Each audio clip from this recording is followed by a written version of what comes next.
सम्माननीय सभामुख महोदय, मलाई आज गहिरोसँग महसुस भयो। त्यो के भने 8वटा अध्यादेश सरकारले किन ल्याउनु पर्यो भनेर आज महसुस भइरहेको छ। मलाई किन ल्याउनु पर्यो भनेर महसुस भइरहेको छ सभामुख महोदय।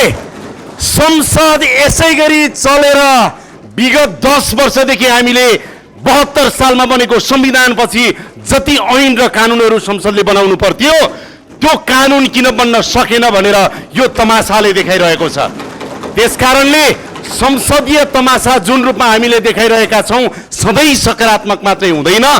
जनताका सवालमा, कानुन निर्माण गर्ने सवालमा सत्ता पक्ष र प्रतिपक्ष विपक्षी दलहरू त्यही रूपमा जवाफदेही र जिम्मेवार बन्नुपर्छ भनेर म विपक्षी दलका मान्य सांसदहरूलाई हार्दिकतापूर्वक अनुरोध गर्न चाहन्छु।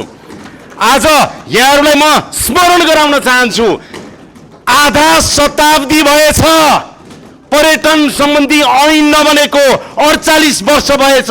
48 वर्षदेखि बन्न नसकेको ऐन हामी बनाउने प्रक्रियामा अगाडि बढिराख्दाखेरि तपाईँ एउटा प्रधानमन्त्री उपस्थित हुने या नहुने कुराले आधा शताब्दीदेखि बन्न नसकेको तपाईको यो ऐन बनाउने प्रक्रियालाई तपाईले हड्काउन मिल्छ?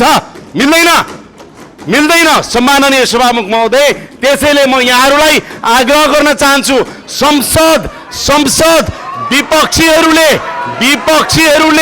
अवरोध गर्ने थलो त हो, तर संसद कानुन बनाउने थलो पनि हो। संसद कानुन बनाउने थलो पनि हो, यो स्मरण गराउन चाहन्छु। र हामी 48 वर्षदेखि बन्न नसकिरहेको यो कानुन बनाउनको लागि, ऐन बनाउनको लागि विधेयकमाथिको छलफलमा छौं र पर्यटनसँग सम्बन्धित यो विधेयकलाई अगाडि बढाउने सन्दर्भमा म विपक्षी दलहरूलाई सहयोग गर्नको लागि अनुरोध गर्दछु।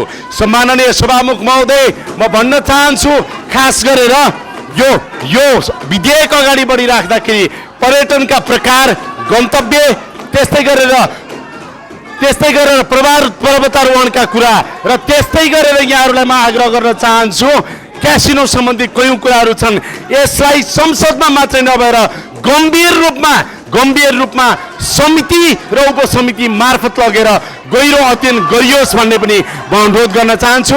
धेरै धेरै धन्यवाद।